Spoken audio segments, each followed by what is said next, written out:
O episódio que você vai ouvir a seguir é um pouco diferente do que eu costumo fazer aqui no podcast. Ele foi originalmente escrito para ser uma crônica de viagem, um registro que eu fiz sobre a minha visita a um lugar considerado místico. Eu achei que o relato poderia ser do interesse de alguém, então decidi escrever. Oi, eu sou a Aliane Valek e aperte os cintos que lá vem bobagens. No episódio de hoje, relatos de uma alienígena na Chapada.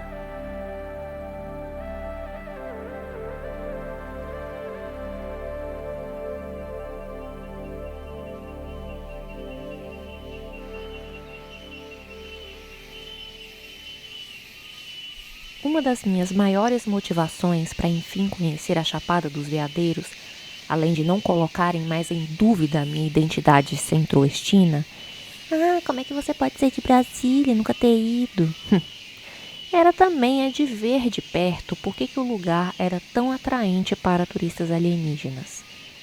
Eu sempre me perguntei se seria porque a formação geográfica do lugar facilitava o pouso das naves espaciais, ou talvez porque seja melhor sinalizada, vista lá de cima. Na verdade, a sinalização difícil de ignorar são as placas de uma lanchonete de beira de estrada anunciando seu famoso pão de queijo com linguiça, esse sim, um atrativo de peso para a região. O Cerrado é conhecido por uma fauna peculiar, cheia de animais esquisitos, coloridos, espalhafatosos, projetos de design ousados da natureza. Tamanduá, lobo-guará, seriema, tucano, capivara, tatu. Um animal que vira bola e sai girando por aí, como é que pode? Apesar de ter passado por pequenas pontes de cordas feitas para macaquinhos atravessarem a rodovia em segurança, eu não avistei muitos bichos típicos do bioma. A criatura mais estranha que pude observar na Chapada, com maciça presença, foi o hétero padrão.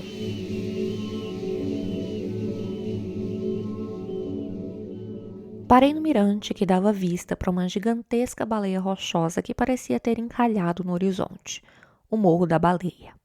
Foi quando elas apareceram. Uma nave cinza em forma de palio estacionou no mirante e dali desceram 4 moças que pareciam saídas diretamente da academia.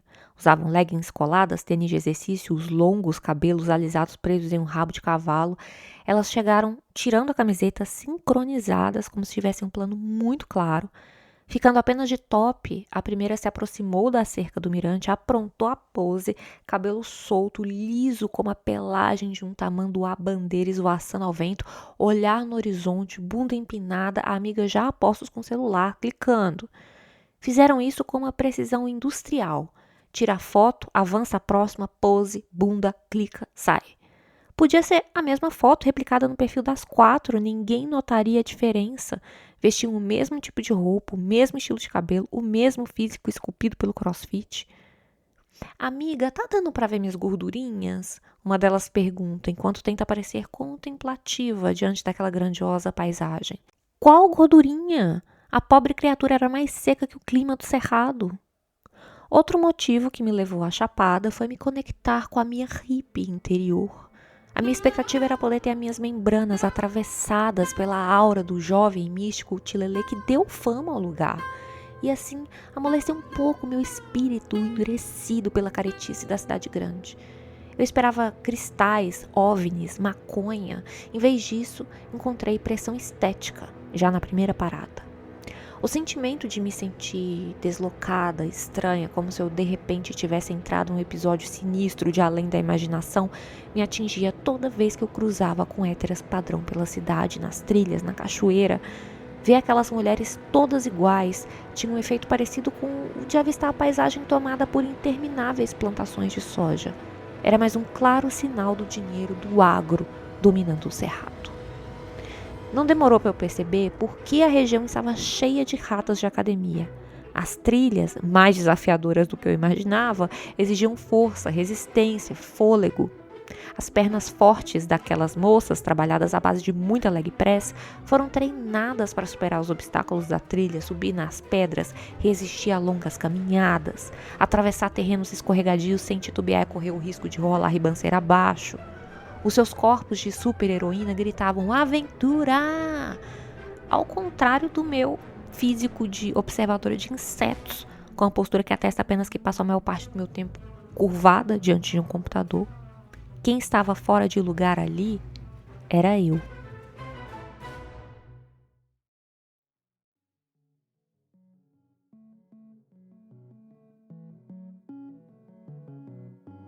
A presença de alienígenas na Chapada dos Veadeiros é atribuída à existência de uma gigante placa de quartzo sobre seu território, que começou a se formar há mais de 1,5 bilhão de anos, e que eu não duvido nada se me disserem que é o maior quartzo do mundo, porque brasileiro tem essa mania de grandeza, né? Como eu já escrevi no meu texto, A Maior Tristeza do Mundo.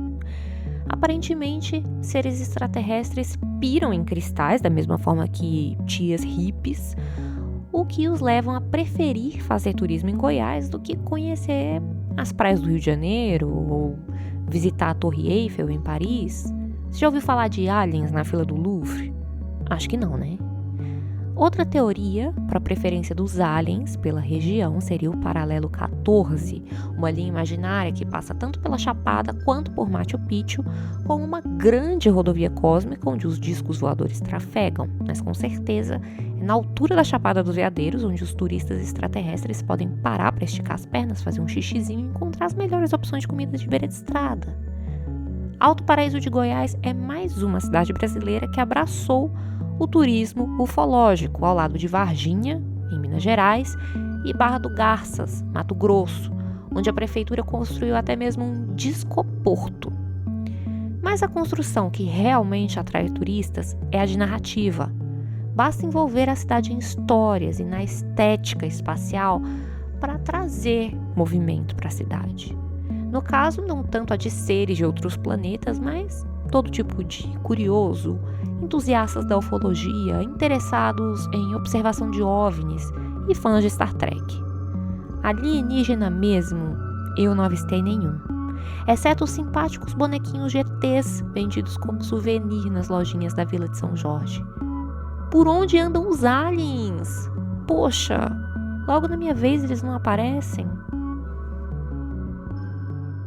Tempos depois da minha visita, eu fico sabendo sobre a anomalia do Atlântico Sul, um buraco no campo magnético da Terra localizado bem acima do Brasil, que aumenta a cada ano que passa. Além desse buraco permitir que mais radiação cósmica passe por aquela área, a anomalia afeta satélites e equipamentos de navegação. Ainda que não esteja bem no centro da anomalia, a região da Chapada aparece dentro do raio azul no mapa divulgado pelas agências espaciais. Se o magnetismo do quartzo tinha o poder de atrair naves alienígenas, não é nada estranho imaginar que essa anomalia magnética agora esteja as afastando. Não deve estar valendo a pena arriscar danos na nave para tomar banho de cachoeira. Talvez isso explique por que eu encontrei um perfil de visitantes levemente diferente na minha rápida passagem pelo lugar.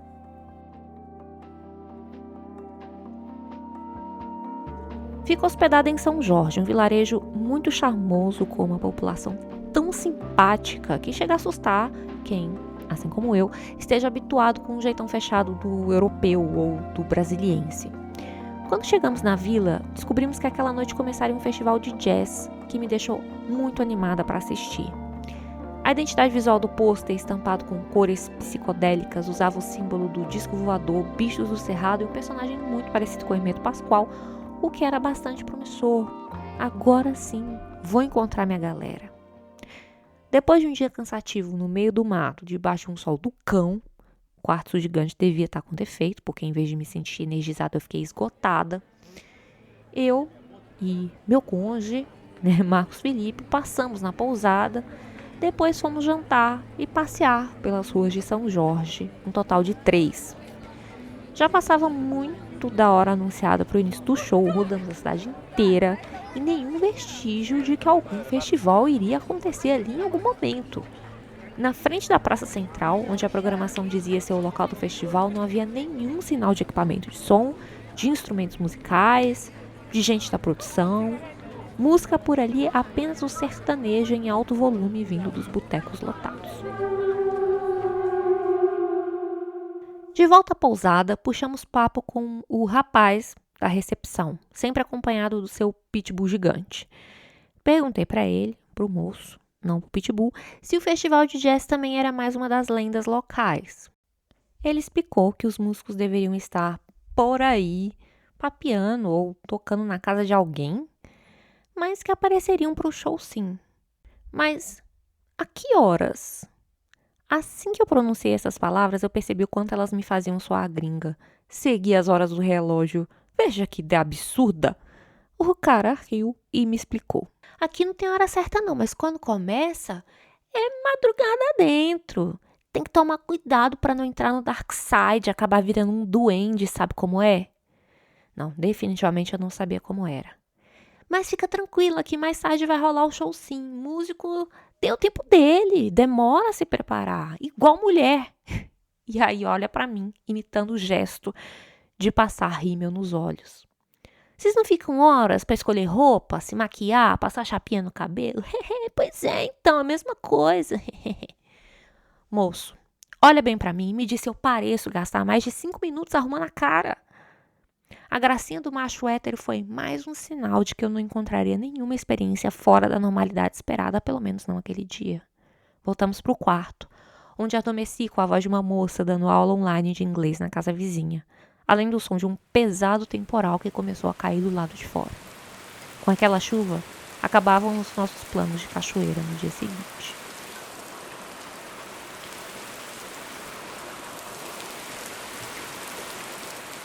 Tromba d'água. A moça, na recepção de uma das cachoeiras, mostrava no celular o vídeo que ela fez mais cedo para mostrar aos visitantes por que não seria possível liberar a entrada aquele dia.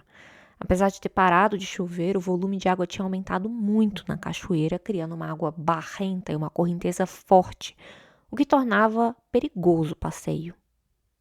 Bem, teríamos que adiantar a nossa volta para Brasília. Não sem antes passarmos em uma parada indispensável nessa viagem, o Vale da Lua. O lugar é conhecido por uma formação geológica que data do Proterozoico, algo por volta de 1,8 e 2 bilhões de anos atrás. A forma que a água passou por ali, girando e circulando entre os seixos no fundo do rio, foi erodindo a rocha em círculos, pacientemente, ao longo de éons, esculpindo crateras que fazem o lugar hoje se parecer com o território lunar.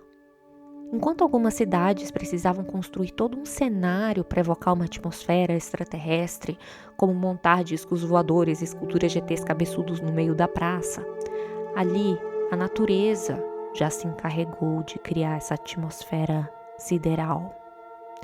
Eu estava confiante de que seria ali onde eu encontraria alguma experiência sobrenatural, transcendental, mística, finalmente. Mas eu também estava animada, pois era uma trilha que exigiria menos caminhada para chegar. Eu ainda estava moída do dia anterior. Eis que ao longe avisto uma forma escura flutuar no céu. O que seria aquilo? Tinha um voo estável, gracioso, mudava de posição em movimentos rápidos. Mal consigo acreditar que um OVNI apareceria no meu caminho. Acelerei o passo e me embrenhei no mato para conseguir alcançar o lugar onde parecia que um disco voador tentava encontrar um ponto seguro para o pouso. Preparo minha câmera para ser testemunha desse momento, embora eu não faça ideia do que fazer se um ser de outro planeta aparecer na minha frente. Eu tento contato? O que eu pergunto? Mas à medida em que me aproximo, cresce no meu ouvido um zumbido insistente como de uma mosca varejeira. Quando meu companheiro atrás de mim aponta para o céu e esclarece. Aline, é um drone.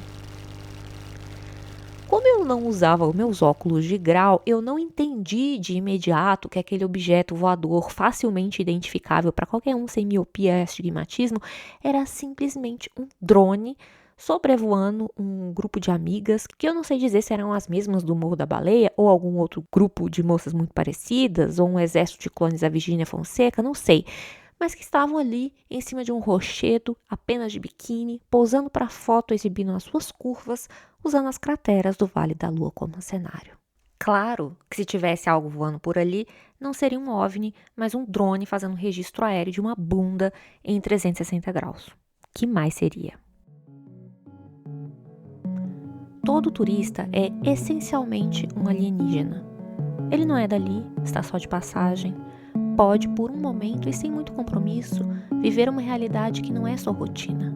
Viajar para um lugar distante, exótico, onde vai estar completamente descolado do seu habitat natural.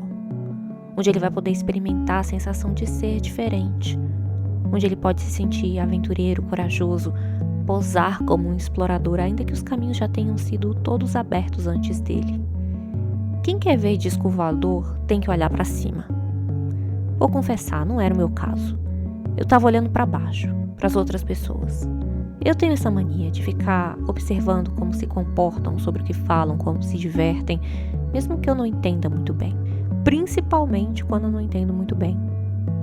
Talvez fosse precisamente isso que atraísse os alienígenas. Não os cristais, a comida típica ou a facilidade de estacionar suas naves, mas a oportunidade de olhar para nós, humanos, e poder dizer: olha só que galera esquisita. Última parada, almoço em Alto Paraíso. As ruas estavam praticamente vazias, o dia nublado e chuvoso também deve ter afastado outros visitantes mais cedo do que esperavam. Um casal de araras enormes, amarelas, estridentes, cruzou o céu e pousou na árvore bem na frente do café que escolhemos para encerrar a viagem. Mas elas não eram tão exóticas quanto as personagens que eu via ao meu redor, essas mais difíceis de ignorar que as araras. Como quando desceu de uma enorme SUV preta uma moça montadíssima, cílios postiços, salto alto, vestido longo, de mãos dadas com não um, mas 2 homens marombados de rosto harmonizadérrimo, um de cada lado. E assim, eu não estava ligada na vertente topzeira do poliamor. Ou quando sentou bem ao lado da nossa mesa um casal padrão, a moça com aquela calça de ginástica que tá na moda, realça as curvas da bunda, cabelo longo, enfim, a mesma descrição que eu já fiz aqui 175 vezes. E o moço, um musculoso com calça militar, coturno e um papo bem estranho que misturava discurso de coach de direita com o espiritismo místico. E eu, muito discreta, atenta, em busca de sinais da moça para ver se ela precisava de ajuda, mas ela super engajada no papo do guerrilheiro da 8ª dimensão. Ele dizia para ela coisas como: você tem que querer transformar a sua vida, você tá na escassez porque você quer. E sobre como a sua energia molda a frequência do que está ao seu redor, e sobre elevar a consciência, e como que ele abre os canais para se conectar com uma esfera superior que guiou ele para fora do buraco, de uma fase da barra pesada da vida. E ela responde: se eu for ouvir as vozes que moram na minha cabeça, não sei se vai dar muito bom não. No que se seguiu um diálogo muito natural sobre quem são, o que dizem, o que querem as vozes que eles tinham na cabeça. Por favor, a conta vai ser no crédito, por favor. O que mais me impressionou em Alto Paraíso de Goiás foi ver como a padronização avança a passos largos, Brasil afora, para todas as direções. Agora, botox e preenchimento labial andam de mãos dadas com a harmonização dos chakras e projeção astral.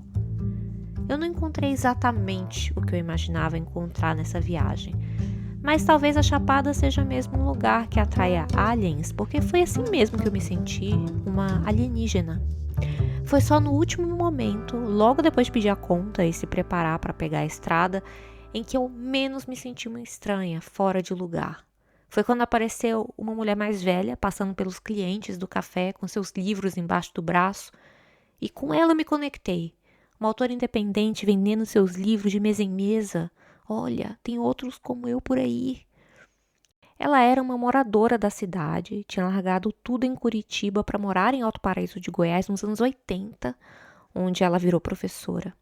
E nos seus livros, seja de poesia ou prosa, contava a história da cidade misturada à sua própria. Ela explicou que ali contava tudo o que tinha visto. Era esse o souvenir que me interessava levar. Depois desse encontro, eu fiquei mais convencida que a região deve receber mesmo visitantes de outros planetas ou outras dimensões. É só questão de passar tempo suficiente para conseguir prestar atenção. E vou lembrar disso na próxima vez que eu voltar. Para encerrar, eu vou ler um trechinho do livro Entre a Fé, a Razão e a Loucura, da Geraldina Lombardi. A partir de 1990, mais pessoas começaram a chegar à cidade. Cada um que chegava, logo após os primeiros dias, passava por um processo interessante, muito semelhante a uma crise de loucura. Alguns ficavam tão eufóricos que não conseguiam se conter e corriam pelo cerrado, gritavam, cantavam, passavam noites acordados venerando a lua. Quando percebemos isso, passamos a ficar alerta a cada novo chegante. Assim que o processo começava, nos revezávamos para não deixá-lo sozinho, para sua própria segurança. Depois de alguns dias, tudo voltava ao normal. Qual era a razão de tudo isso? Alguns atribuíam a energia dos cristais. Eu preferia acreditar que a alegria de viver liberada pela beleza estonteante do lugar era difícil de ser contida. Eu colocaria o link para o livro, mas infelizmente eu não achei ele disponível para comprar online. Parece que você vai ter que ir para a Chapada e procurar a autora.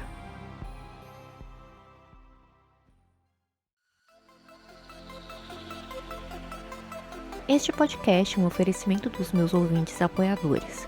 Você também pode se tornar um apoiador desse projeto independente e, além disso, ter acesso a diversos extras suculentos, como edições secretas da minha newsletter, acesso à Vila Valek, aos meus dossiês de pesquisa, a aulas exclusivas e muito mais. Saiba como apoiar em alinevalek.com.br/apoie. Você também pode contribuir com esse podcast de forma inteiramente grátis, jogando umas estrelinhas aí para bobagens imperdíveis no app que você usa para ouvir podcast, seja Spotify, seja Apple Podcasts, e espalhar a palavra, compartilhe nas suas redes sociais, mande para os seus amigos e me conta, você já foi à Chapada? Como é que foi a sua experiência? Deixe um comentário ou me escreva em escreva@alinevalek.com.br. Um beijo e até a próxima viagem.